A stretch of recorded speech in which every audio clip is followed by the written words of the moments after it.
Yes.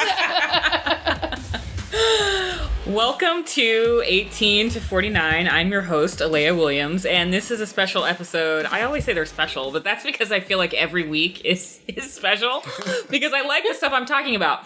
But this episode is special to me because we're going to be talking about the X-Files, and anytime I talk about the X-Files, if you've listened to this show for any length of time, you know that it's my favorite show, and therefore talking about it is always special. So today I'm excited because I have two X-Files fans who are probably even bigger fans than me, if you can believe it. Bigger fans than me do actually exist. But I've got a couple friends with me who have even more knowledge about the X-Files than I do. Justin and Faiza, welcome you guys. I'm glad to have you here. Thanks for having us. First, since you guys have to be qualified experts, I would love for you to share a little bit about how you came to be a fan of the X-Files and get as crazy about it as I am. For me, for the audience that may not know, I saw some reruns, I think, when I was in like 5th or 6th grade. And I remember my cousins being afraid of it and me wanting to not be like my cousins. I was like, oh, suck it up, you guys. It's not that scary. And I just watched it and I enjoyed it. And I think at that point, X-Files was already on Sundays, and my mom didn't allow TV on Sundays, so I could only catch the reruns. And then eventually, when I became obsessed, I had to beg her. Well, actually, Lois and Clark, The New Adventures of Superman was the first show I begged her. I was like, can I please watch it? And she let me watch that. So that broke the Sunday TV ice. Then the X-Files, she would let me watch that too. And of course, I was obsessed with David Duchovny. So like every magazine he was on. Do you guys remember the Vanity Fair magazine with the flies on it? That was one of my first purchases. And I've been obsessed since then. So Faiza, I'm dying to hear your story because you said your story might be a little questionable. So the way I started watching it, so I guess I'm considered an OG. Definitely. I was 12. I'm now 31. And when it was just on, it was Sunday night. It was, the same lamp that's been for like 20 years minus the X-Files. The Simpsons, King of the Hill, then X-Files. There was a Simpsons episode where they actually did a crossover of the X-Files. Oh. And I didn't know any of the references, but I thought it was a funny episode about, Homer being an idiot and everybody else thinking he's an idiot too. Typical Simpsons episode. Mm-hmm. So I said, oh, okay. And then, I watched King of the Hill. And I'm like, I usually change it. I'm like, oh, like the X-Files. I'm like, oh, it's that show after The Simpsons. I don't care. But I actually decided to watch it, and I'm like, what is this crap? I'm like, and then it was like a cold open. It was actually the episode of the Chupacabra. That was the first episode I saw. I was going to ask if you remembered which episode was your first. Yeah. And, they did a cold open. I'm like, okay, this is weird. And then at the beginning, you see this really tall guy who's really handsome. I'm like, who is this? I missed the credits, so I had no idea who he was. And I'm like, I'm going to watch this again and again. So I guess my real answer that got me hooked was actually David Duchovny. So I watched it for him. And even when he left, I still watch it because it's like, I'm now stuck with this show. So that's how I got into it. Now, which season was the Chupacabra? Season 4. 4. Okay. Yeah. And you saw it on the first run. I saw it on its first run, and then I skipped a lot of episodes, and then I came to the episode, and then I started again season 5, right at the beginning. So you and I are the same age, so I must have started watching it around season 4 then, too. I thought I came in later. Okay. Do you remember the first episode you watched? No, because I watched a rerun. It was like on Channel 9. LA in Channel 9 is like a random channel that has like Inside Edition and like just random stuff. So it was like Channel 9 or something like that. I saw some rerun of the X-Files, and I don't remember the episode, but I just remember my cousins being scared. So it had to be like a Monster of the Week kind of thing.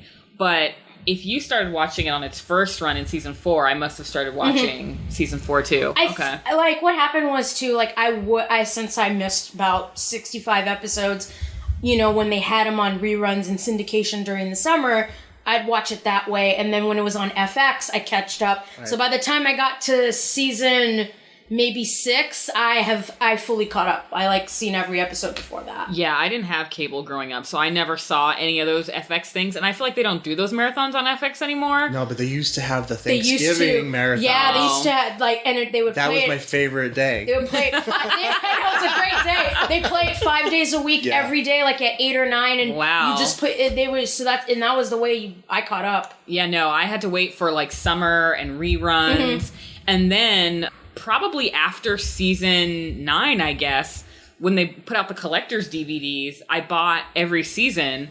And that's when I started seeing some episodes I had never seen before because they hadn't rerun anywhere. So I saw a lot of it for the first time at that point because I didn't have cable. So I think if I had cable, I probably would have been like watching marathons like you guys. Justin, when did you first discover it and become a fan? My friend in like 5th grade, Heather Esmel, she was like, you have to watch the show. It's called The X-Files. Like, what is this show? Like, I think at that point I was also watching Lois and Clark. And that was like the show, my jam, right? And so she gave me the VHS. Like, they used to release box sets of selected episodes. So they had like, Squeeze and what the hell, Tooms. Yeah. They were on one VHS. So she gave me that to borrow. And I went home and I watched it. And I was like, do you have more? Because I'd never seen anything like it, and the characters were so great. And after that, I just started watching live, probably season 3. Oh, wow. Because I don't think I saw season 1 and 2 until they started running on FX.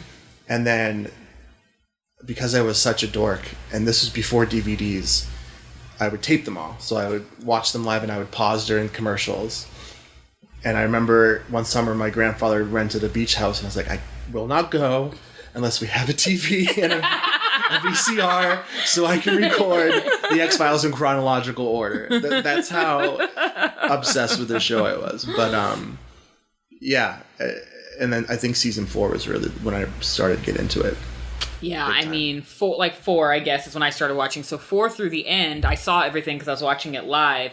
But yeah, it wasn't until I had the DVD box set that I got to see a lot of the early stuff. Like, it took me a while to see the pilot and things like that. And I didn't know. We didn't have the internet resources we have now. Even though X-Files fans were some of the first, like, they were the first hardcore fans on the internet. I mean, they're the ones who created, like, shipping and all of that. But and I would look up X-Files stuff on the net, but I didn't have, like, episode guides and things like that. So I never quite knew where some of the episodes fell in the order when I watched them as reruns until I had the box set. And I remember having the box set, and I had a boyfriend at the time, and I was like, you have to watch this with me. And fortunately, he had seen some episodes and kind of liked it, so it wasn't torture, but I'm like, I'm going to watch this from beginning to end, and you can either be in my life or not. But if you're going to be in my life, you're going to be watching this with me, because I'll be watching it, like, every night until I make it all the way through. Yeah, so the X-Files was also one of the first TV series to be released on DVD.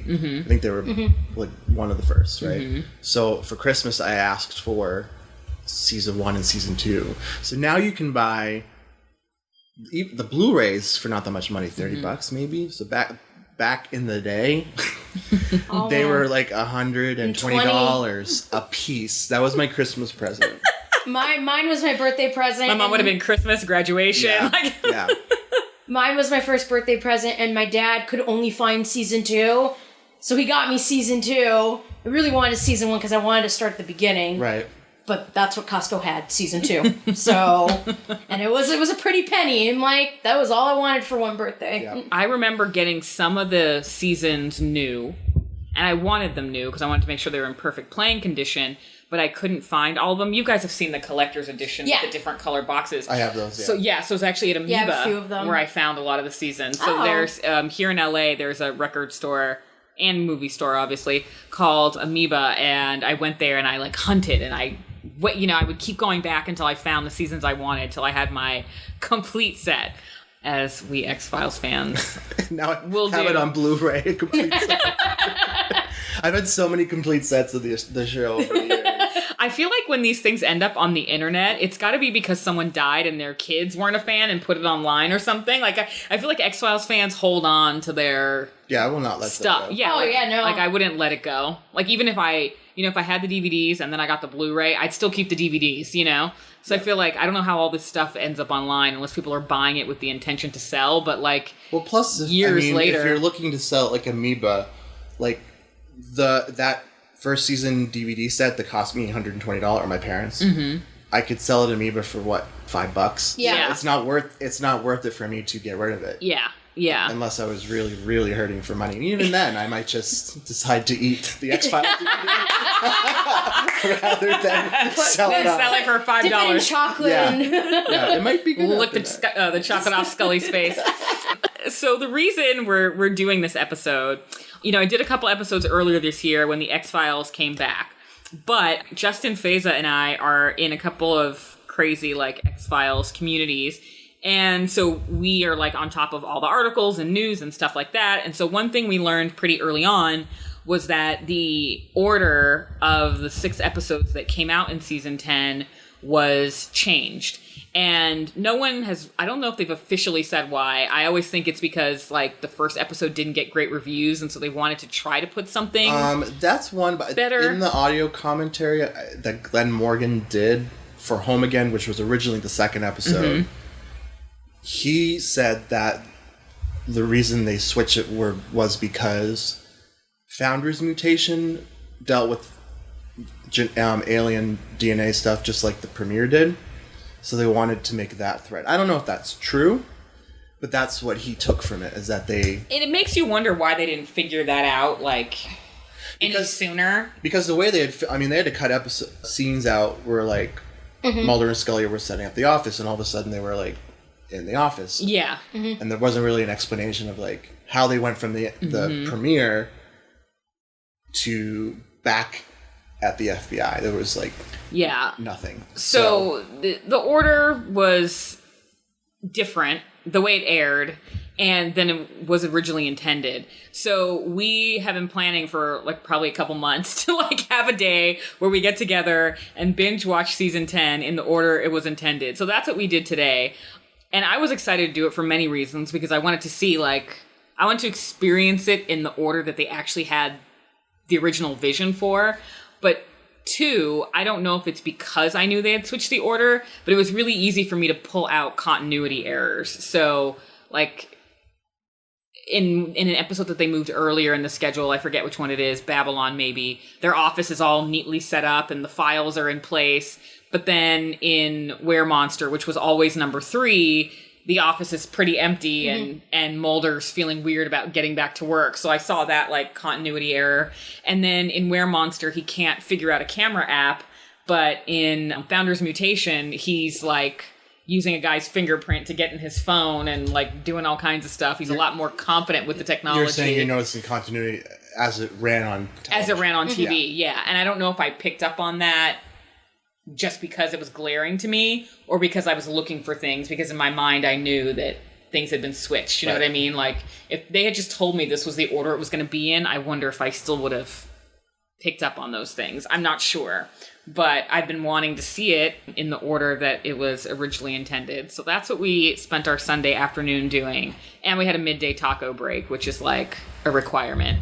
Right by David Duchovny's star. Right by David Duchovny's Oh, we star. never checked on the star today. I always check on it. We're bad fans. We are bad fans. We never checked on it. Oh. So I don't even know if I told the story on the show, but we went to David's Walk of Fame star ceremony, and we all pretty much agreed we would never do it again. I mean, it was intense. I mean, it was a long time standing, but there were so many autograph hounds there, like, that, I mean, it's hard to tell how many, like, actual true fans were there. There definitely were some, no question. Yeah. But there were definitely the autograph hounds who immediately, when David pulled off in his car at the end, were turning around and selling autographs. For like $70. Yeah, on the street. Yeah. So we happen to go to this taco place that's like literally right next to his star. And we walk out of the taco place and security is still like around the star. No one has gotten to it yet. It was all nice and shiny. Nice and shiny, not disgusting Hollywood Boulevard style yet. would only take 10 minutes to get into that condition. And I don't know which one of you, or if it was Gia, another one of our friends, but which one of you asked the security guard if we could It was actually, I think it was actually Gia that asked. Okay. So yeah, our friend Gia was like, we're here, can we get in? Because they were planning on, it was probably like maybe noon or something, and they hadn't removed the rope from around the star, but we asked really nicely, and they like pulled back the rope or barricade or whatever, and they let us like touch the star. And one of the security guards even took the photo for us. Yeah. So we each took individual photos with his star and a group photo. So we can say we were the first to take a picture of the star, touch it, the whole nine. I mean, we worked hard for that. We did. We worked very hard. You almost got smushed in the crowd. Faiza almost died.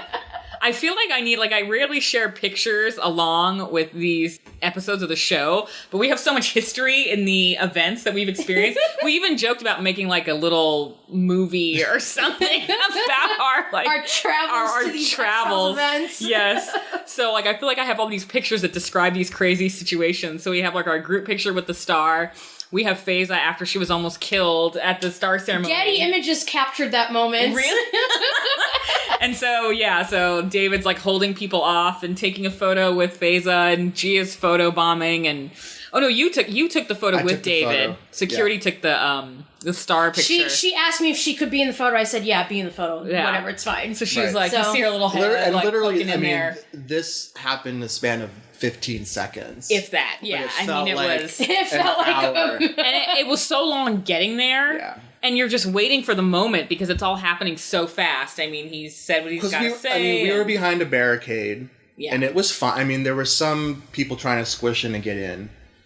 And then once the ceremony ended and he came over, all of a sudden we were pushed against the guardrail. It was chaos. As soon as he was done, the pushing began. I'm like 5'0". Okay, so she's 5 feet tall, and there's all these people taller than her. There's this Amazon woman autograph hound who's using me as who has this huge poster, and she's reaching over your head, and then pushing on Faiza, and so she's slowly disappearing. I can see her face like, and I'm like slowly. I'm like now really pushed up against the barricade. And so David's there, he's signing, and the security guard's like, don't push, and David sees, she's like, Faiza's like, help me, I'm getting squished. And so she's like, I just want a picture. David's like, don't push, guys. And he held up the arm over that Amazon woman's poster. Yes. And then you're like, can I have a photo? And he's like, yeah, if you can take it.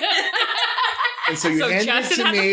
It was turned, the camera was turned on like selfie thing. So in the span of the 30 seconds that David was in front of us, I turned it around and did it. But the funny thing is she's so short. David's in the picture, and it's like the top of Faiza's head, like her eye. Down to your nose, right? Yeah. Like maybe your nose. And Gia in the background. But it's like the perfect photo. That's like it encapsulates the day. It has a great story to it. Yeah. And anytime you see him, we always tell you, like, you have to have that picture with you. Like, it's like the perfect story, and like, remember this moment? We sure do. So we have all these crazy adventures. So we got together today, we ate at the taco place by David Starr, and we watched in the order that it was intended. So first off, I would love to get both of your quick thoughts on, as hardcore fans who've been watching for a very long time, since we were all very young, what were your feelings on season 10 overall, Justin? I feel like their intent was very good. And I feel like they had only so much time, and there was so much expectations on bringing the show back. Mm-hmm. Mm-hmm. And so I think it was a good effort overall. And there's some shining moments in episodes where Monsters pretty good, but it's ironic that 99% of the episode was written 10 years ago as a Kolchak script that never got made by Derek Morgan. So it's hard not to say you wanted more because the anticipation is so high, right? We haven't seen the characters since they did I Want to Believe in 2008. Mm-hmm. So 8 years. So 8 years. And I feel like Chris Carter crammed a lot of stuff into a 43-minute episode. So too many times. Too many times. Yeah. It's not like I'm disappointed. It's just like I know that there's still life in the show, so that's good. Like, it's not like they came back and were like, ew. What are they doing? Right? So there's still, like, the characters are there, and I feel like it's still very present, and it has some stuff to still say. So I think that makes me feel good as a fan. It's like, it's not something that just existed in the zeitgeist of the 90s to the 2000s.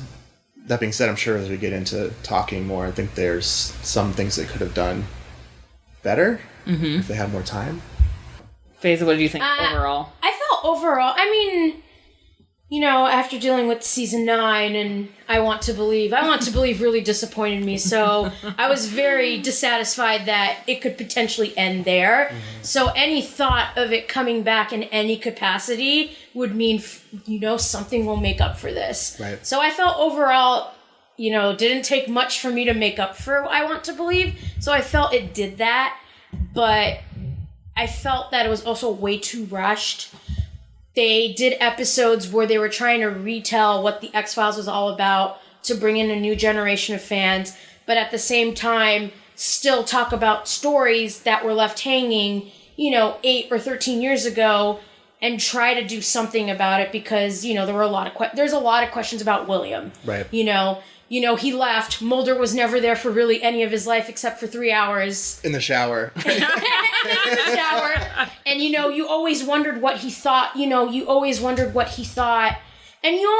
had a feeling like Scully would regret it eventually or would really have some issues with it. But you never knew how Mulder felt about it. Right. Because it was never focused on as a story. It was never really part of his character's life because Yeah. he was on the run and then came back and she's like, I gave him up.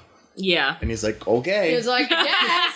I mean, I'm not mad at you, but I guess. It's like, okay. So I think overall, you know, it's hard to really tell a truly complete story in 6 episodes. Right. Where only 2 of your episodes are mythology and maybe 2 of them could be weaved into the mythology. And see, yeah, and that's the thing, because I know Chris Carter was very against doing a serialized run because he's correct that X-Files really didn't do that. I mean, they had 2 and 3 parters. Yeah. But they didn't have, like... 6. They didn't exist in the contemporary television audience now, where there's a lot of serialized 10 episodes. Yeah. You know, 24 did that, too, in the same period. So, but they tried to thread some through lines in regards to William throughout every episode. There was some allusion to William or motherhood or parenting, but there were also individual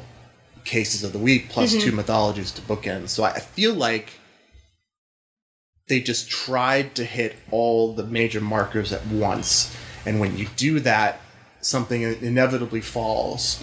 It's hard to do it in 6 when you used to have 22 to 23 episodes to do that. So, and your mythology episodes per season were about maybe 6 or 7, as opposed to 2. So it's hard to tell a story that well. You know, there's going to be gaping holes. There's going to be a lot of unanswered questions. There's going to be a lot of storylines hanging. Like, you know, we'll talk about it in my struggle. Like, what the hell happened to the informant? Right. Granted, he might have been 100, but I want to know if he died. You know, for me, the best thing about it was that they were back. You know, like the best thing was that we're getting to see our favorite people back on our screens again for 6 weeks. I think the best episode was Mulder and Scully meet the were-monster. But I feel like everything else I could have lived without. Now, Founder's Mutation I liked because that's the one with... Is Founder's Mutation the one with the flashbacks with William? Yeah. I like that because, as we talked about, you get to see how Mulder felt about this child he never got to spend any time with. I mean, they played so much on Scully being the mother and missing William, and we never got that with Mulder. And so part of it is like, is it bad writing? Does Mulder not care? Like, what's the deal? So you finally in this episode feel like, okay, he cares. I'm getting to see something. So, you know, I feel like I could take Founder's Mutation and Weremonster and the rest could go away. I mean, but you know, I think it goes back to one thing that David was saying. Well, okay, so in that sense, I think there are a lot of like mini series and serialized things that are coming back that are doing things in short episodes or short spans. People versus OJ, Fargo. They're able to tell these stories in 10 episodes, but that's because they are serialized. And I just feel like they didn't do it that well here. I feel like I could have lived without a good chunk of it. The best part was really that they were back. Yeah. I think also it was getting to experience it now, the age that I am, and like meeting people, because, you know, growing up, we were each the only, we were like the only one that liked the show, so there really wasn't that like connection and community. So that to me was worth. Which is so funny. Like, what was it? I mean, we all watched it when we were young. Was it mostly adults watching it? Because now I feel like we know so many people our own age who were fans, but it's like when we were growing up, we didn't. I feel like I had one friend that I met once I got to high school who was into the X-Files. The rest of my friends didn't watch it. But now, like, I meet the two of you, you're close in age, we've met a lot of people at events. So I feel like a lot of people our age were watching it, and yet we were somehow always watching it alone. Like, that's almost everyone's story that you hear. Like, they were the only fan. But it was an incredibly popular show. Right, but this is, you know, it was really the burgeoning of the internet. I mean, there was the X-Files message boards, which I was a part of. You know, you think of message boards in terms of, like, Reddit or Twitter or whatever. Those things are, like, nuclear in comparison to what the X-Files message boards were, which were, like, a calm and collected place to discuss the show. Yeah. Mostly older women, or women in general. But there were, like, I remember talking mythology with people. It was very, like, focused and thorough. And you imagine this show existing in the world of, you know, 10-second responses and tweets. It would be a very different show. I don't know that it would have lasted in its current form. It's interesting to see, like, how getting a show that was so popular in the 90s, how it would fit in today, and how, you know, the characters, how if they can be relevant to today's times. And I think with a lot of the social messages and, like, Babylon or Home Again, it's trying to see if they can fit into today.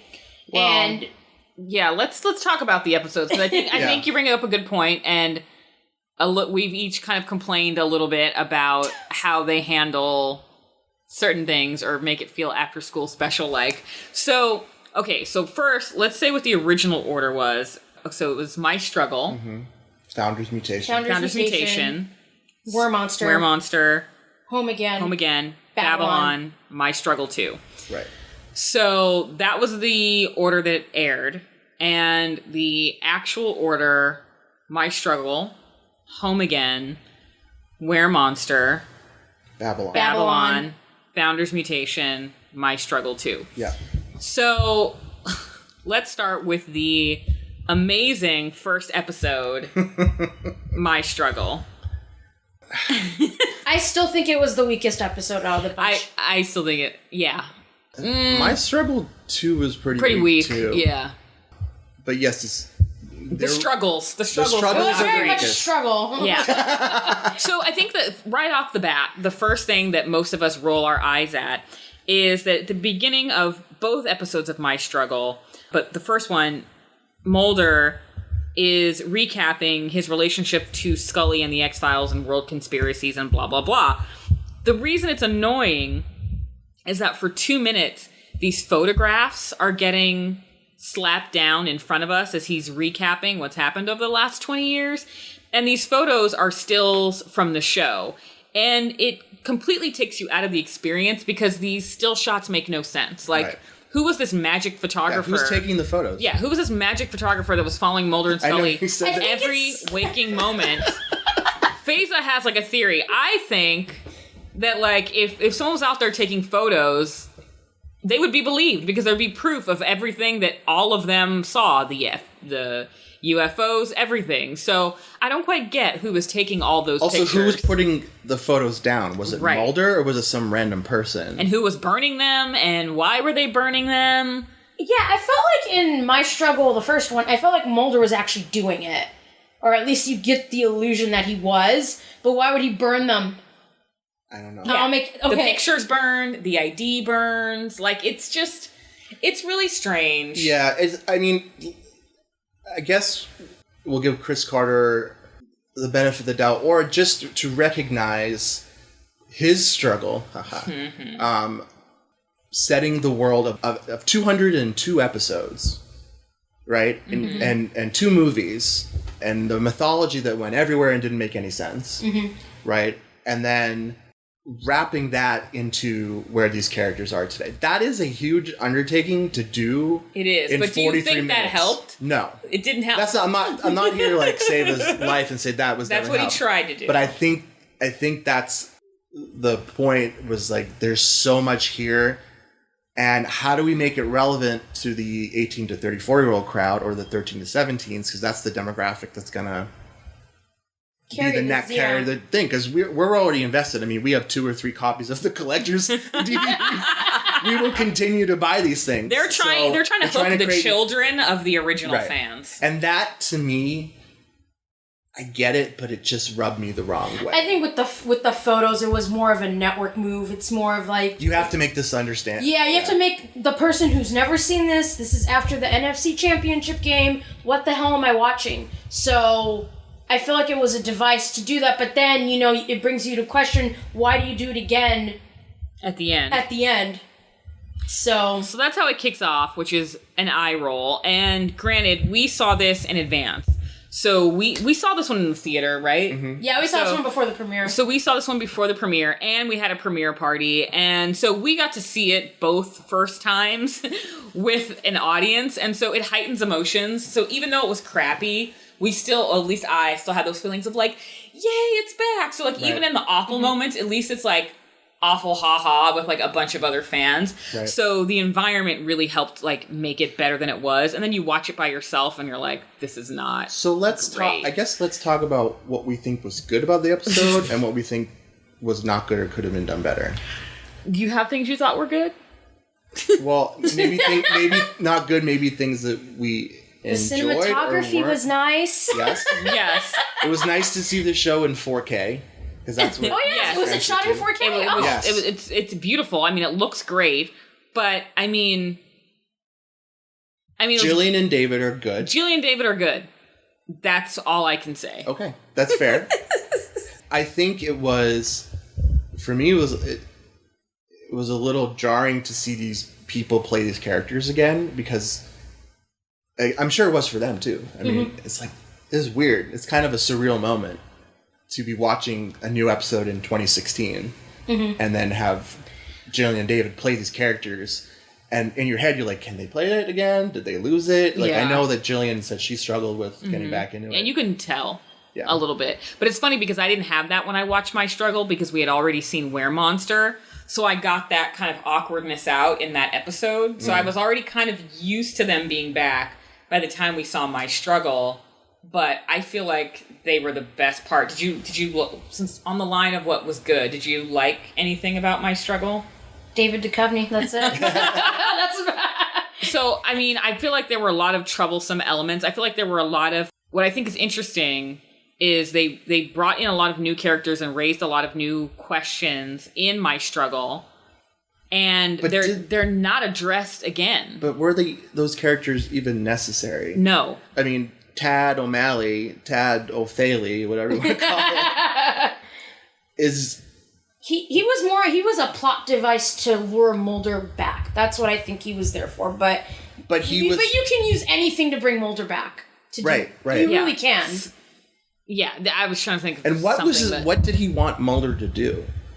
To corroborate what he was... Because he was already on his truth squad, right? It had saying something these things. it had something to do with Sveta, who was also a useless character. And that was, I think, she was a device to get Scully to test her, for Scully to get curious and test her DNA and find out she had alien DNA. I feel like there are other ways of finding that out. but what was up with her anyway? Because she's like, oh, I'm sure that they took my babies and did this. And then Scully's like, are you sure? And she's like, no, actually, I'm not sure. Like, it was all, I think it was poorly written. And then she's like, oh, aliens didn't take the babies, men did. So get your story straight. Get your story straight. That's what it seemed very confusing. Like, were you abducted by aliens or were you abducted by men? And why are you pretending to be abducted by Like, I think both? that they were trying to, as we said, please all people. They wanted to get the old fans in, get new fans. But I feel like if this were my first episode, I wouldn't know what the heck to think because it was confusing. And then, you know, I wonder if new fans felt as frustrated as we did when you get to My Struggle 2 and we haven't had these Tad O'Malley or Sveta questions answered. And they're still not really answered in the end. I mean, we see more Tad O'Malley, but no one talks about Sveta. No one knows if she's still missing or if she's dead. Like, we don't see the old guy again, the potentially 100-year-old man that was meeting with Mulder. You know, who shouldn't even be... He was supposed to be the guy that was at the Roswell crash in 47. Yeah. Right? So he should be ancient and not able to really walk on his own, most likely, unless he's discovered some kind of miracle drug that keeps him alive. Well, he used the alien DNA. You know, he might have alien DNA. Maybe. You know? Maybe. But, you know, they didn't ever... Not that we expect the X-Files to resolve anything at this point, but they never talked about those things again. So, yeah, I mean, for me, it felt like an episode with a lot of characters that made you go, why? Well, and also, I was like, why are you taking up screen time when I could be spending time with Mulder and Scully? Yeah. Like, that's how it felt to me. I was like, I don't care about Tad O'Malley. And him half trying to seduce Scully with champagne. I mean, it was interesting because, you know, but before the series started, you get this, Chris Carter tells us, like in interviews or whatever, that they broke up. Well, why don't you spend time telling me why that is instead of all these weird innuendos or these, like, kind of missing parts here and there? So you could really get rid of all those characters to focus on that. Right. And even after watching these 6 episodes, it's like, did they really break up? I don't think so. It's just she moved out of his house. Right. It makes you wonder, like, what was the point of even doing that? Yeah. I mean, she does kind of say that she barely knows how to reach him, so it makes you know that they're not in touch all the time. I mean, but I could buy to some extent that they would have been separated or were at odds with one another. Because it's hard to live with Mulder. He's intense. He's pretty intense. He's intense. He's like covering up all his like webcams with tape. So I can imagine for Scully that would be a little bit jarring because we don't know if she was continuing to work at the hospital. She took some time off somewhere. Mm-hmm. And they were in the middle of nowhere. That's isolation. So she's sitting there all day with Mulder being like, hey, Scully, check out this, like, random hoax thing I found. She'd probably go a little crazy. So it's fine if they want to take some time, but it sounded like something big happened. And I think David Duchovny still seems to think that they were married at one point. I don't know what his deal is with that. He really has stories in his head. Like, he's just like the he's fans. He's like, we were married. And I was like, well, no, I wanted to see a wedding, first of all, if they're married. They were never married. Or even flashbacks of a wedding or a commitment ceremony or a marriage license, something. What do you call it when... Common law? Common law. They're probably common law married at that point. Is that legal in Virginia? I don't know. I don't know. So yeah, so it was not the strongest of episodes. But then after that, we get episode 2, which was Home Again. Right. And Home Again we have 2 storylines. We have the storyline of Scully's mother dying, and that brings up issues of William. And then we have this monster of the week called the Trash Man. The Band-Aid Nose Man. That's what it's called.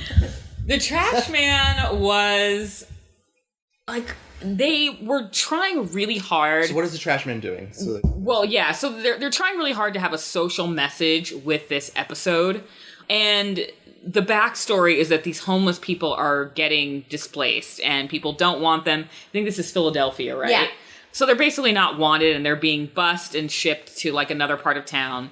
Basically, this Trash Man is, like, cleaning up all these people who are taking advantage of the homeless. So the people who want them moved out, some people who stole, like, artwork.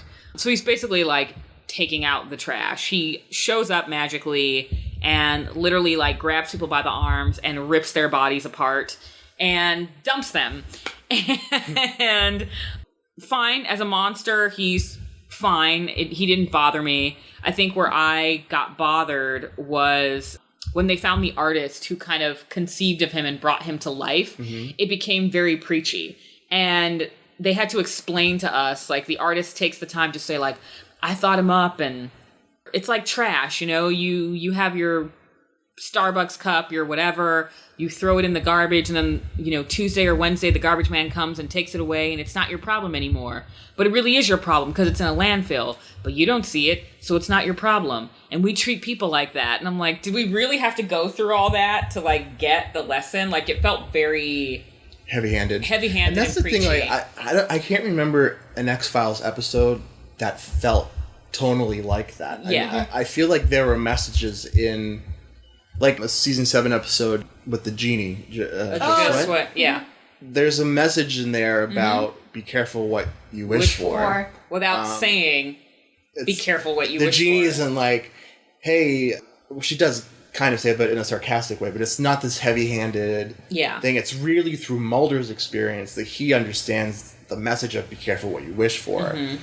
And really appreciating the people that you have in your life. Because you only have one life, really. So this, I feel like I remember Glenn Morgan saying that he had 2 ideas.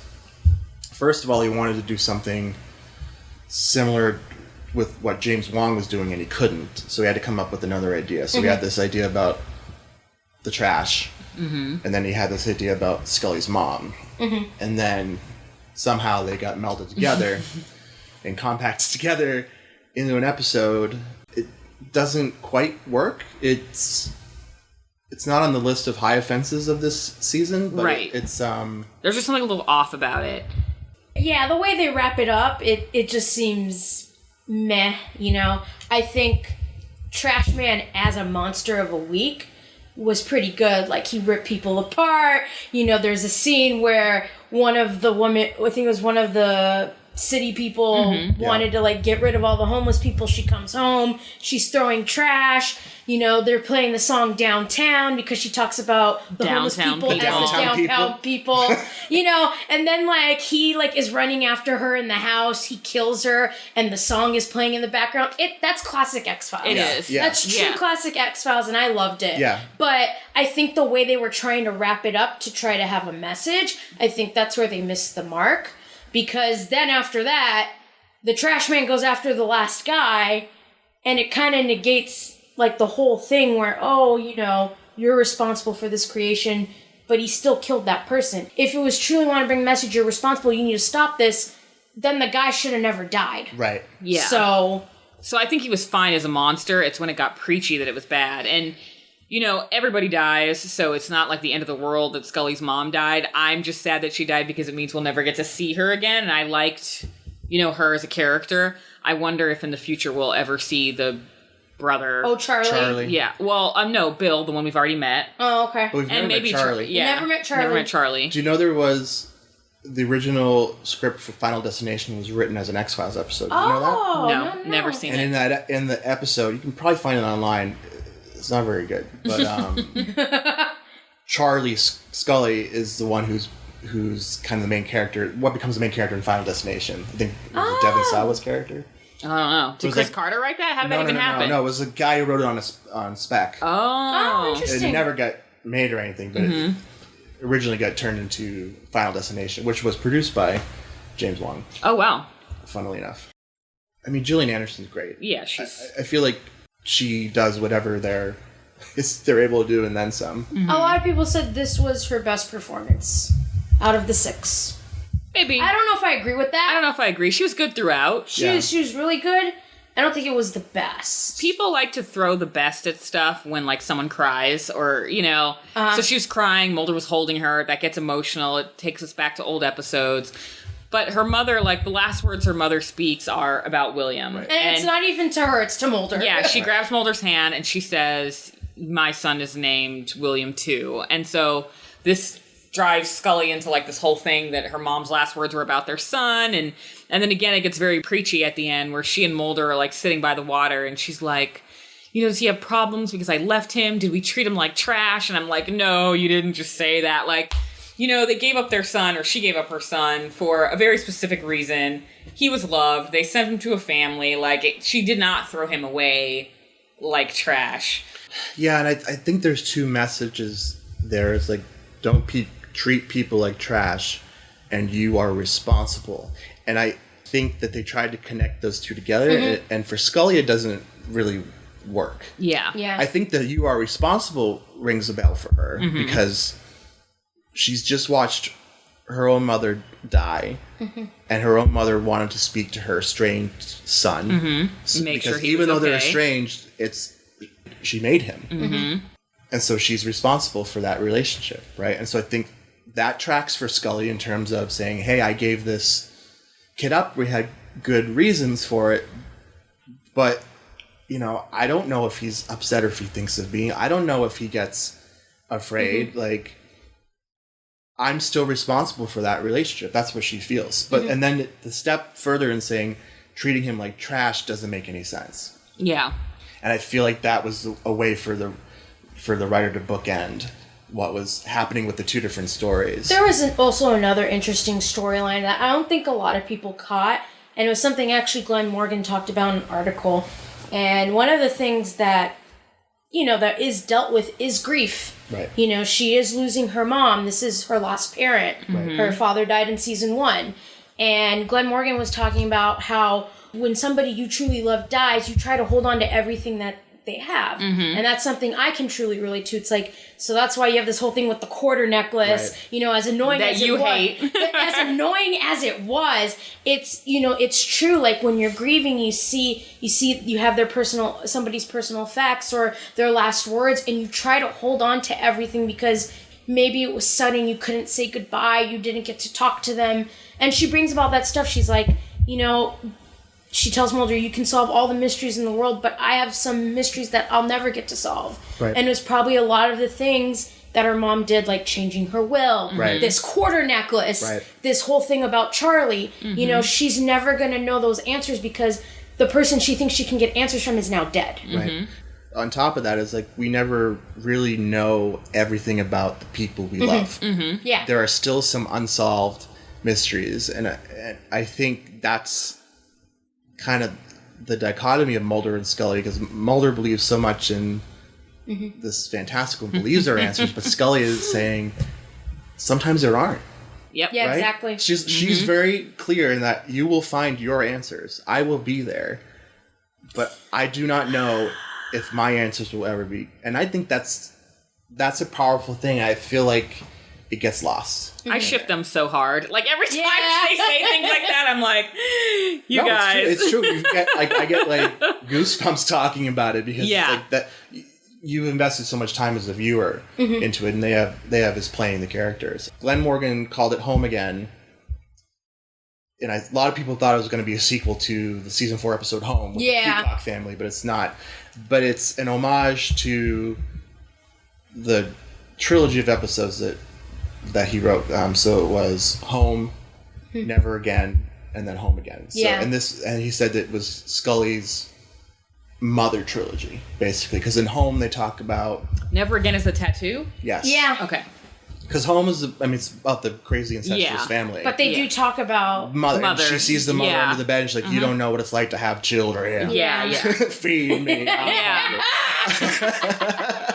And that's the first time when she talks to Mulder about her feelings about being a parent, and Mulder recognizes that, Scully's not just my partner; she's a woman. She's a mother. And then Never Again is another episode where she is figuring out who she is as a woman also, because she's going along with Mulder's journey, right? And she's like, is this what I really want? and how she deals with fathers. Right. Yeah.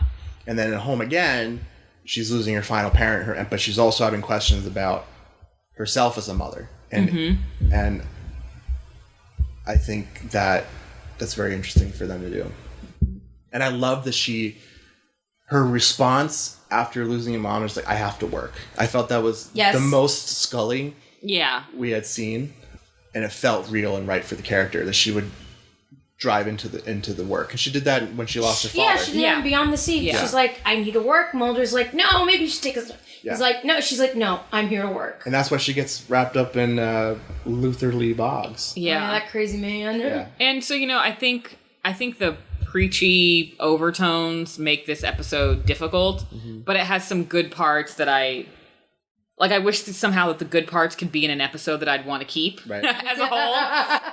But overall, this was definitely not one of the worst. And I think we would have all liked it to have seen it as episode 2. Yeah, I mean, I think it tracks we waited better a while. as Yeah, episode it 2. tracks better as episode 2, which is what it was intended for. Because than the waiting first until shot later.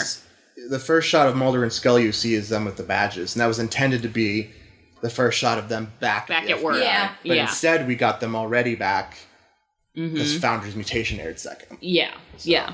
So episode 3, Mulder and Scully meet the Weremonster. yes, that I feel like is the best overall.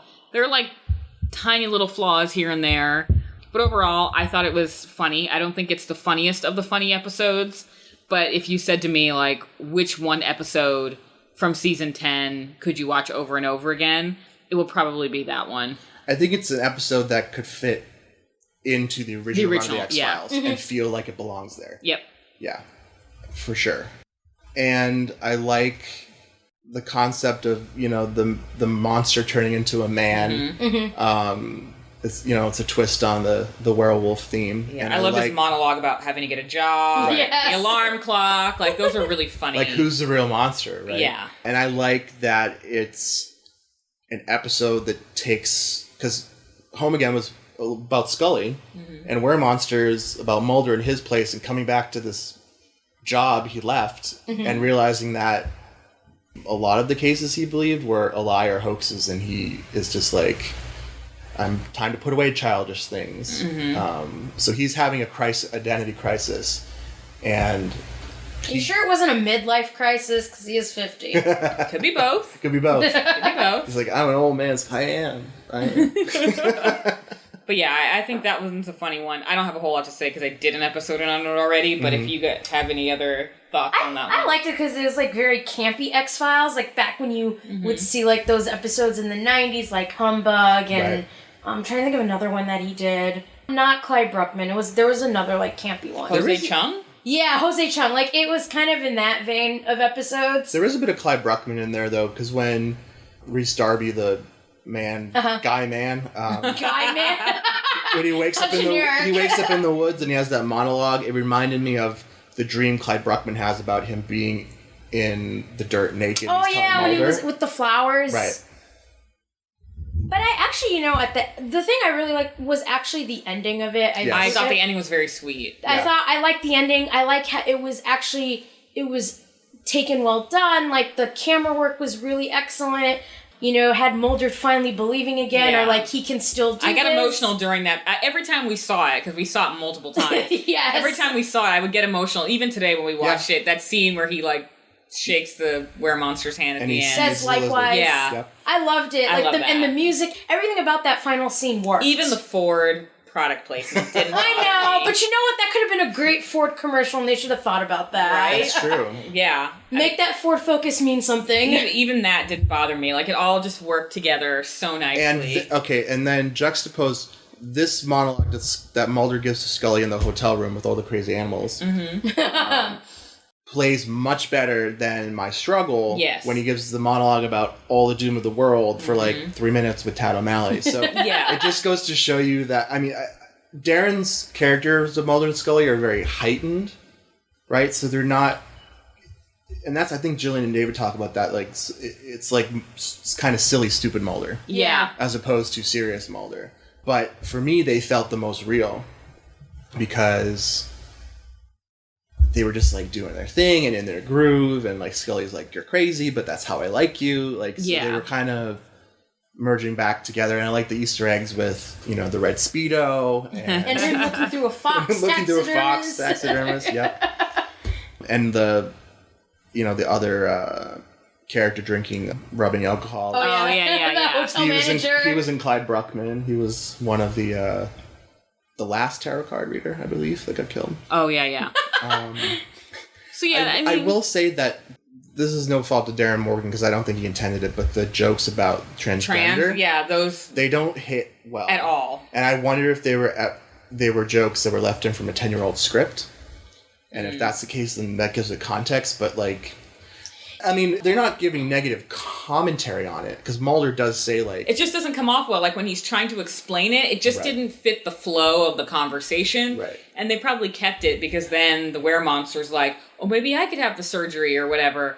And then Mulder goes into, like, what it entails. And it just doesn't fit with the flow of everything going on. And I do think, like, thinking about it, it probably was... not changed from 10 years ago, maybe like... And also the Shangela that plays the transgender woman, woman who's propositioning people for sex, that felt a little off. Yeah. Too. She's like, I transitioned last year, and like, I used to wear tighty whities, and like...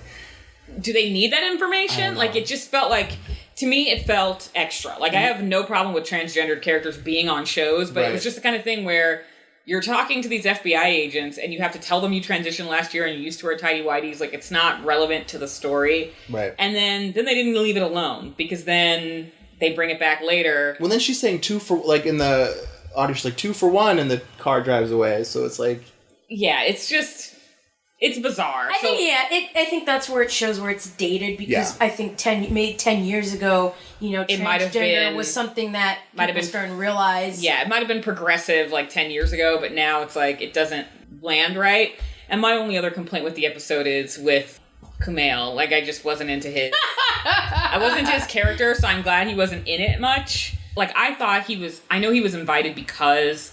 he did the podcast and was such a fan and had interviewed them, but I didn't realize he was on Silicon Valley. Like, I didn't realize he'd done other acting, so I haven't seen him in anything else, but I didn't find this very impressive. But other than that, I thought it was a good episode and one of the better of the 6. The music's great. I love the Mark Snow score in this episode. Yeah. It's, like, very B-movie and fun. Like, it's... Yeah, it's really campy music. Really campy. It's great. It reminded me of some of the great music cues that he'd done in episodes past. But I think overall it's a very solid episode, and it's still enjoyable. I've seen it 4 times. Really great B-roll, like at the beginning with the moon and the trees, and the stoners from like Quagmire. It was great. Like, the colors are very rich, and it was a very beautiful episode. And they used a lot of actors who had been in previous episodes, like, throughout this season. So that one was good. We took a taco break, and then to, like, get ourselves mentally prepared for Babylon. Do we think this is the worst episode? Or is that my struggle? I honestly still think my struggles were... No, you know what? Babylon is, like, tied with my struggles for me. Because, okay, so Babylon, we get introduced to 2 new agents who are basically, like, 2016 Mulder and Scully.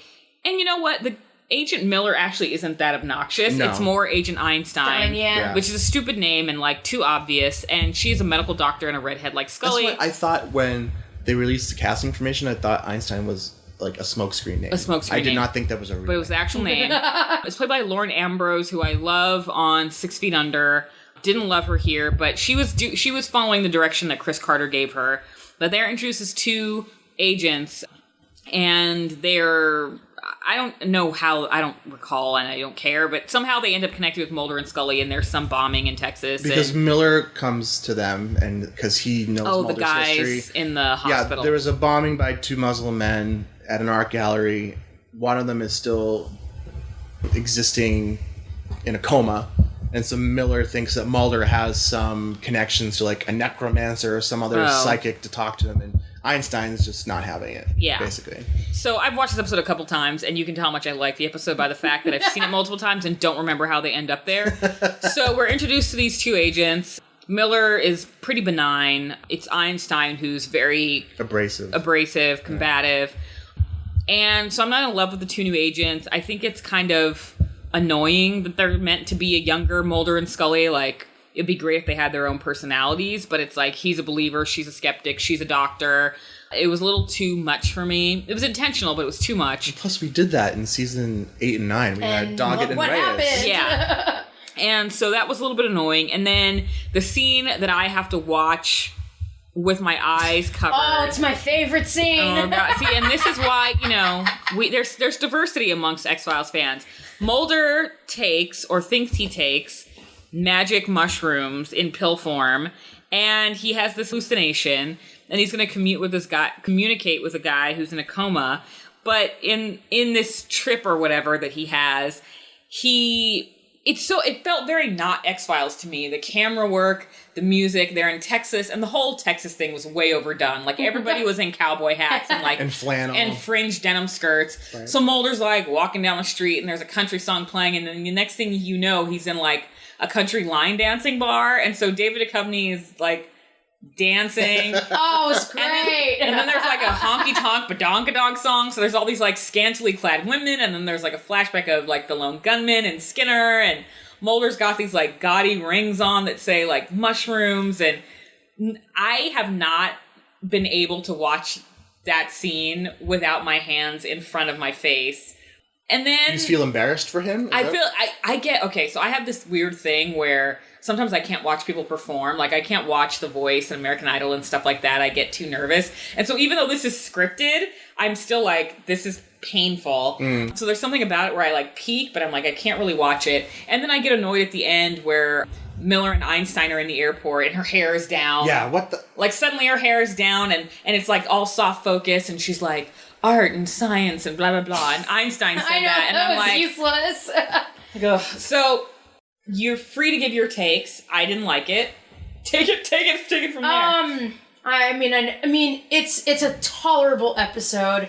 I get what Chris Carter was trying to say with the power of words, and how words. Oh yeah, that was the preaching. Yeah, that was how words can incite actions, and how stereotypes.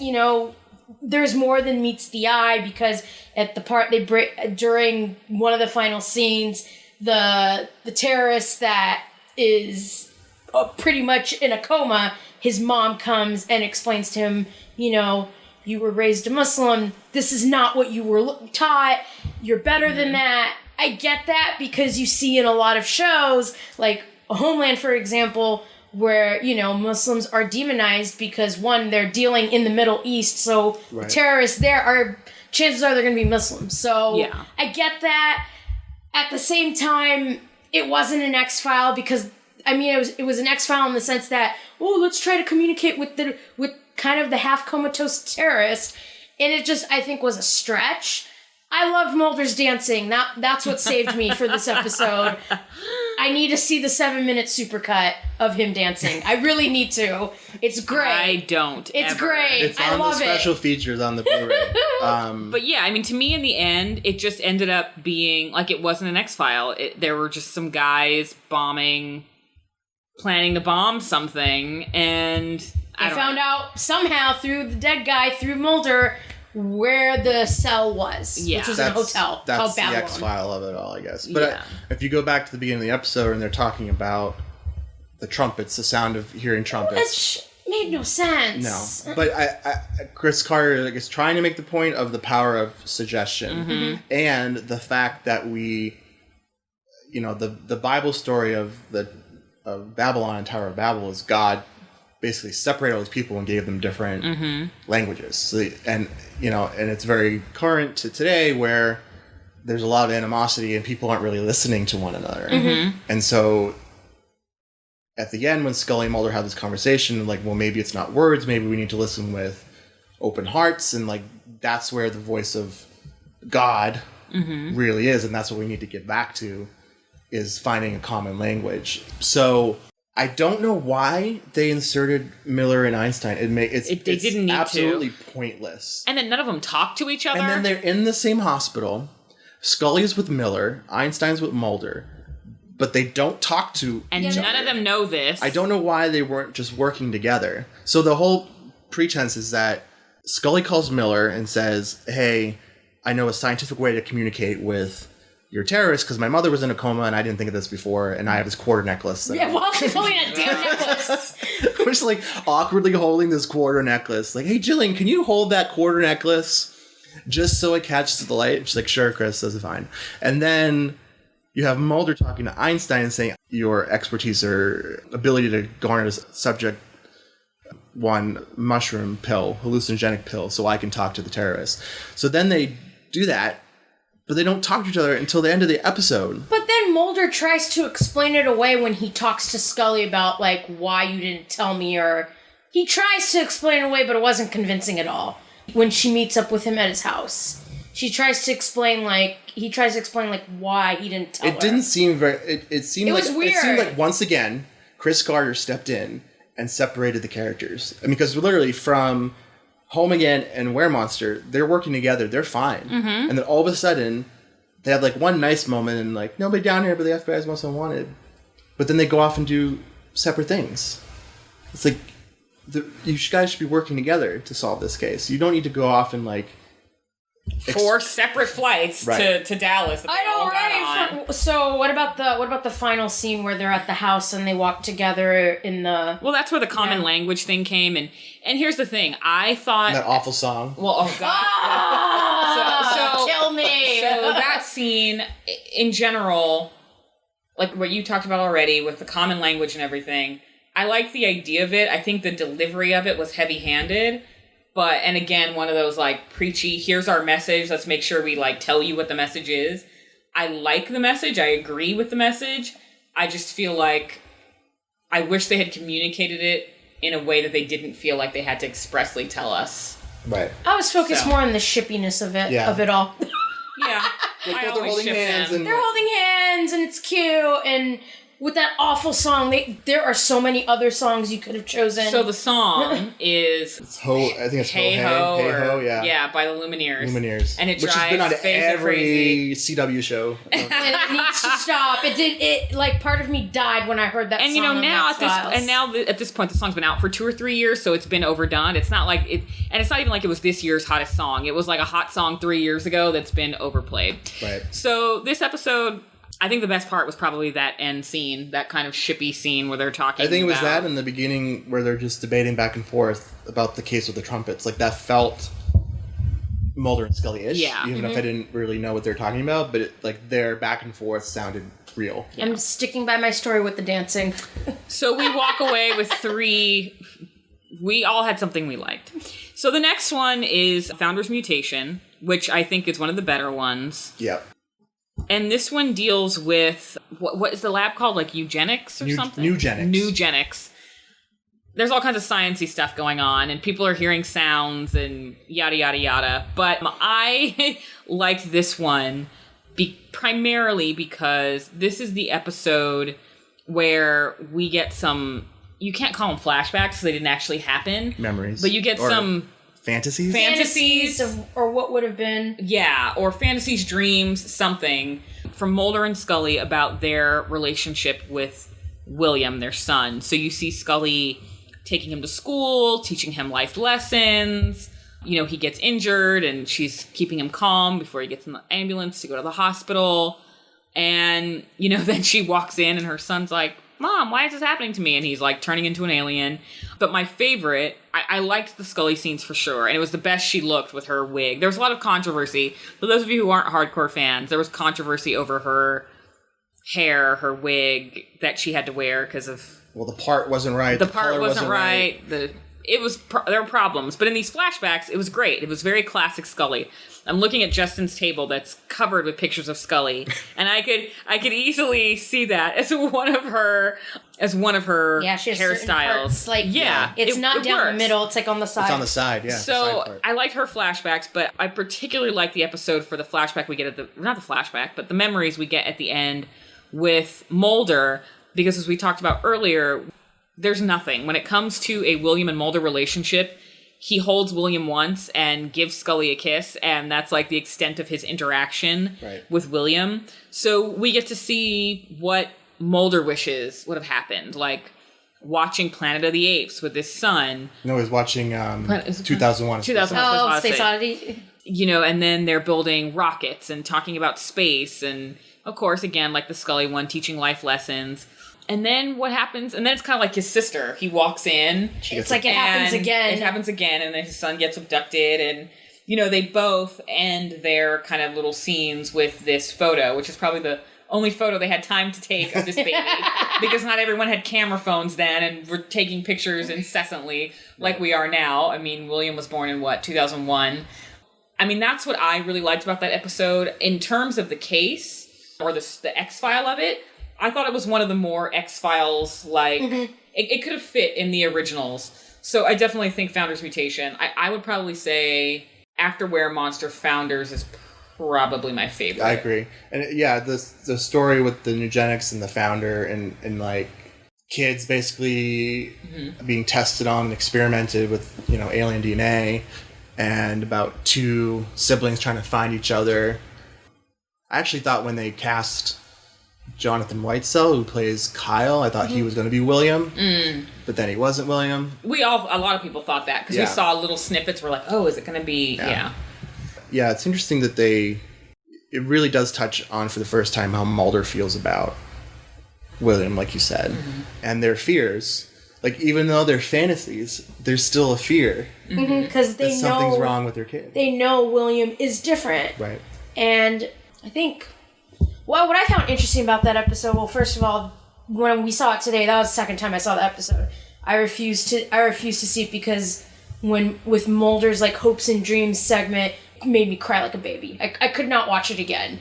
So seeing it today, I didn't cry as much, but I got a little emotional about it. I'm like, oh, like, at least he's not this absent father, this father that doesn't care. Mulder is somebody whose family was torn apart. He really didn't have a family since he was 12, more or less. So, and this tracks better because originally these were switched, right? So Founders Mutation aired as episode 2, and so we got insight into Mulder, and he actually did care.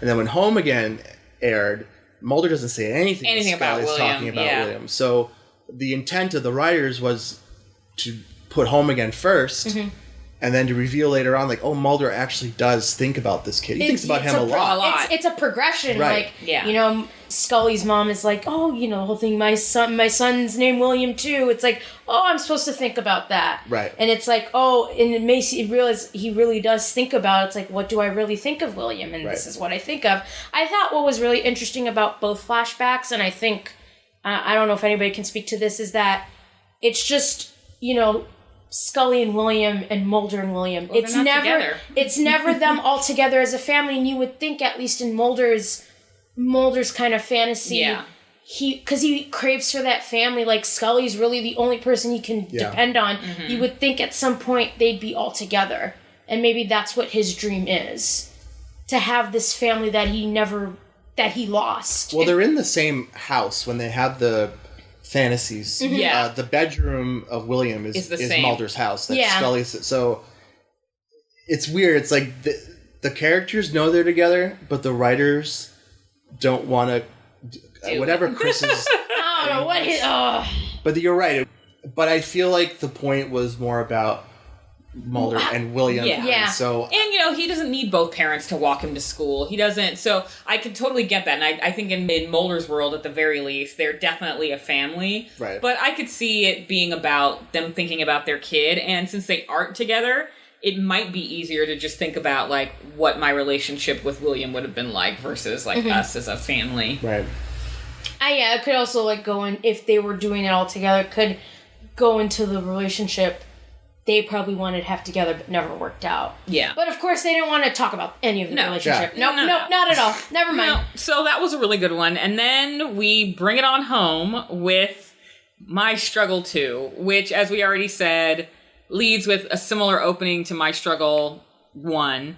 But this time Scully has a bunch of photos about herself. Yes, that make no sense, and it's just a big waste, and we get a lot of... And then she turns into an alien. I thought that was dope. I mean, it was kind of cool. I think it's a cool effect. It's a cool effect. But what does it mean? It doesn't mean anything. But I think that is kind of her biggest fear, is that I have this weird DNA, this alien DNA. Maybe I might become an alien. I might evolve into an alien one day. I don't know. People have crazy, irrational fears. This might be one of them. Maybe. So we get that. We get a lot of Tad O'Malley again. No mention of Speta, or other than Tad O'Malley, there's no mention of anything else from season 1. But we get... Episode 1. But we get the cigarette-smoking man, who we saw at the tail end of My Struggle 1. which makes you go, oh my God. I mean, we all knew he was going to be in it because... We didn't know he was going to be in the premiere. No. We just knew he was going to appear at some point because we've been following this for a year before it came out. We get him, we get Monica Reyes, who apparently... Betrayas. That's what I'm calling her. So apparently he's been paying her enough to sustain herself, and all she does is, like, feed him cigarettes. Like, I don't know how she survives in life, but he must be paying her. Yeah, she puts cigarettes in his smoke hole. And which is very sexual and suggestive. It's very sexual. And he's like, I've got you to... like this little, like... Hand motion. And he's like, I've got you to light my cigarettes or whatever. Smokes, yeah. And, but he gives her the same protection that Scully has. So suddenly, all of a sudden, the world is in turmoil and everyone's about to drop dead from, like, worldwide contagions. The flu, the avian, this, that, and the other. Foreign virus. Yeah, but it was, like, a bunch of things. So, like, because he was listing off things, you know? So there's all this stuff going on. People's immune systems. Did they say, like, a part of the DNA that controls the immune system was being compromised? Compromised. So I don't know, but everybody's like through the smallpox vaccine. Everyone's dropping dead at the same point. Like Scully is, of course, the savior of the world. So they're extracting her blood. She and Agent Einstein extracting her DNA in order to create a vaccine. Yeah. So but didn't they take her blood? They did. Yeah, they took her blood, and then they were creating a vaccine to like save the world. Of course, Mulder gets into fight, which the fight sequence I thought was actually really good. Yeah, it was a good sequence. It was a great fight sequence, and he, faces off with the cigarette-smoking man yet again. Which was a great scene. It was. Yeah. It was. And then he was kind of whisked away by Miller, and suddenly they're able to get toward DC very quickly until they get, like, locked on some bridge or whatever. And Scully has created the vaccine, because vaccines are super easy to create. And very quick to make, too. Yes, and so she's on the bridge. She gets to Mulder, sees that he's in bad condition, but instead of, like, hooking him up with the IV just to get the process going, she pulls Miller aside and lets him know that Mulder needs stem cells, and those stem cells can only come from her son because he's got Mulder's DNA and her alien DNA, and she doesn't know where the son is, but Miller doesn't seem fazed by this at all. Remember, it's his dream assignment. Yeah. Just weirdness. And then, to wrap up the summary, the UFO comes down, shines a light, they're staring up at it, and it ends. And if you've watched The X-Files, there are, 6 or 9 episodes over the span of it that the last screen of the credits, the words are changed. Are not to be continued, but... instead of this is out there, it's something else, like trust no one or whatever. So this one said this is the end, and it's Chris Carter being a troll as usual, because they're working to try to bring the show back. We'll probably get something. We don't know when. We're hoping. The series has been it hasn't been greenlit, but everyone's on board. But schedules have to work out. It has to get greenlit. But he's trolling hard as usual by saying this is the end.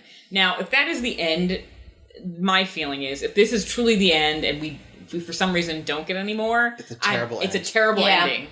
It's just as bad as the season 9 ending. It's just as bad as I want to believe. Yeah, I know. He doesn't end well, and I feel like next season other writers need to take more responsibility for the show, but also whatever the finale is, I hope he doesn't write it, because he does not have a good track record for ending this well. So I think for me, the two struggles are bad in Babylon. Those are like my and the least common favorites. thread is like Chris Carter wrote them. I know, it's great. Chris Carter. Only him writing it. Well, the last one was he had 2 scientists doing the story, they didn't write the script. Again, it feels like there was scale to the episode. It felt very theatrical. Yeah. Mm-hmm. I mean, just the set pieces of those cars on the bridge and whatever. It could have been a movie, but again, it's squished into 43 minutes, and so we have very little time we don't have really any time with Mulder and Scully. Mm-mm. They're separate until the very end, where it's just like, oh, he needs stem cells. We have a nice scene with David Duchovny and William B. Davis, because that we hadn't had since, and then we have Agent Einstein following Scully around and trying to be useful, and she's really not. Yeah. But then it's funny because Scully meets Tad O'Malley, and who's just standing in Mulder's house, just randomly hanging appears out. everywhere. And he's like, And did she not see his car when she arrived? Anyway, I don't whatever. know. Whatever. His car wasn't there. Yeah. He took a helicopter or something. I don't know. Whatever. And she's like, "This is ridiculous." And then she goes full on believer mode and says, "Oh, this is happening. Things are shutting down." And it was a weird switch for Scully because she was resistant, and then all of a sudden, she was now "Oh my God, this virus is coming, and we have to stop it." In a matter of 6 weeks, And Einstein was Not even weeks. No, it was more of because in my struggle, she was more of kind of skeptical, Yeah. But even in this episode, she was like, "This is ridiculous." Mm-hmm. But then when she gets to the hospital, she's full on believer mode. So 6 hours. Yeah. Yeah, exactly. Yeah. Exactly. And then Einstein's like, "This is silly. We have to think about the science."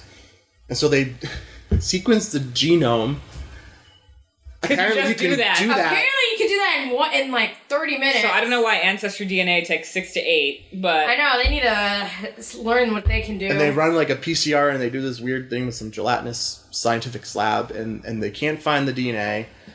But then they take more blood from her and they do it again in the span of How is she not weak? I don't know. Well, there's that one nurse that works there who's just that's superhuman.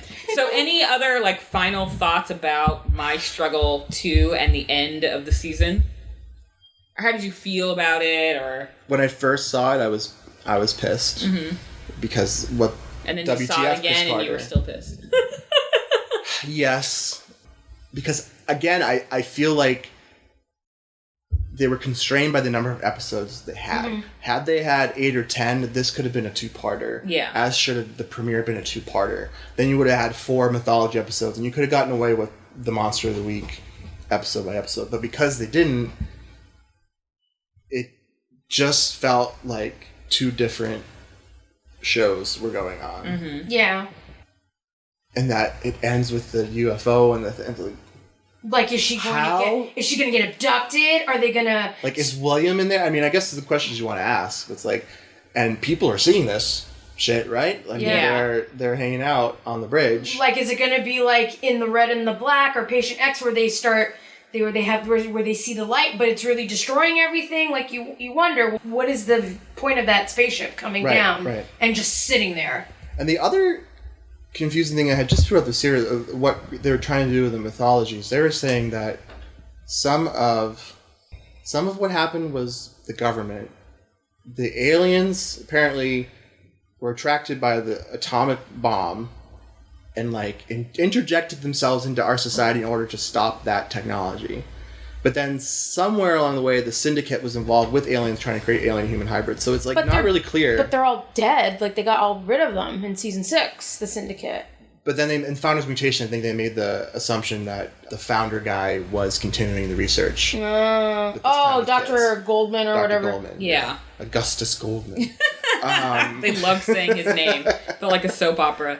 But so some of that stuff was fake. The faceless aliens in season 6, that was not real. But then I don't know, it doesn't make, if I think about it too hard, my brain really hurts. Yeah, I try not to think about it. I mean, I didn't think it was bad as the first My Struggle, but it's still mythology-wise, you expect them to be stronger than the Monsters of the Week. Right. Especially in earlier seasons, that was the case. Some people would come in and just watch mythology because that's what got them hooked.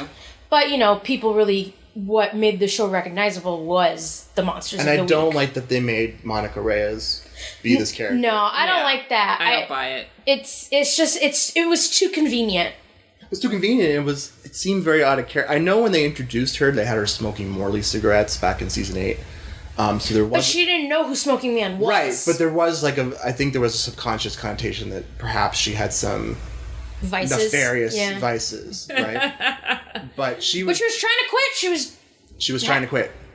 So, but that character with the Smoking Man could have been anyone else. I don't know why it had to be Monica Reyes, other than she made a really selfish choice to survive. Yeah. Unless it was a long con where she was really protecting Scully and William. But then she had to hang out with Smoking Man in his weird face. For 15 years. Phantom of the Opera face. For almost 15 years. That's detachable. Or what? What they said she left the Bureau a decade ago. Yeah, so technically she would have maybe... I think she worked at the Bureau 2 or 3 years after the end of The Truth, and then went to hang out with Smokey Man in his little house, apparently. Which is weird. Like, what are you doing? Yeah, but what made her even go to him? She was summoned. She said what happened, like, and then she went to the hotel. I don't remember why. Yeah, she was summoned, she showed up, and she said, I thought you were dead. He's like, oh, they've tried to kill me, but I'm not and dead. It went from there. But there was some reason, like, she was called.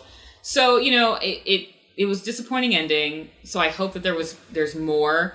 I had frustrations throughout the episode, but I don't think I was truly disappointed until it ended. Because I'm like, you can't end it like that. So I was still... You know, I was rolling my eyes at Tad. I didn't love what they did with Monica, but I was still kind of along for the ride.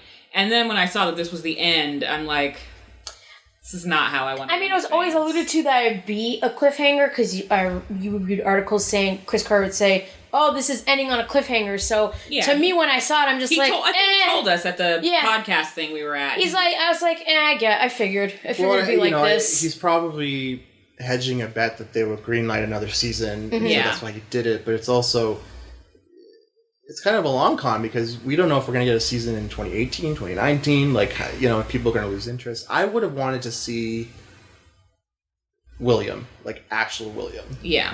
But as we talked about, they're going to have to bring William back. Now they have to, because now he's become the center of their universe. So basically what they did in the last scene was they painted themselves into a corner when Scully said that they need William's DNA, and they need it, stem cells, and they need it fast because it's the only way Mulder's going to survive. So they basically painted themselves into a corner that they have to find William. So where they're either going to have to pick up is that they have found him already and we're jumping ahead, or they're going to be on a search for him. But it sounds like Mulder needs it pretty fast, so I don't know like how that's I mean, what would premiere of season 11 look like? Would it pick up right I don't know. off of Scully's eye on the bridge?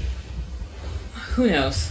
But we'll find out when it hopefully comes back. So, so it was good to watch this. It was good to watch it with fans.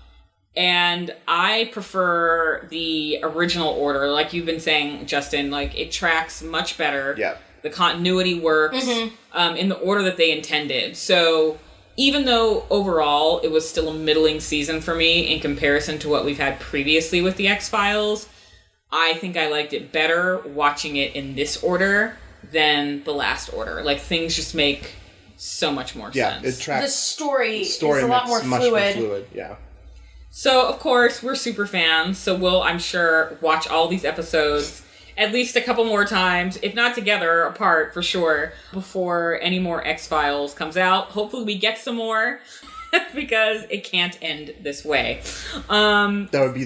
That'd be awful. Dickest move Chris Carter ever pulled. A huge troll move. Like, if Fox doesn't pick it up, I feel like we as fans need to collectively, like, crowdsource something on the premise that Chris Carter doesn't write it, just to get us, like, a final something, like a web series. I think. Well, here's the thing.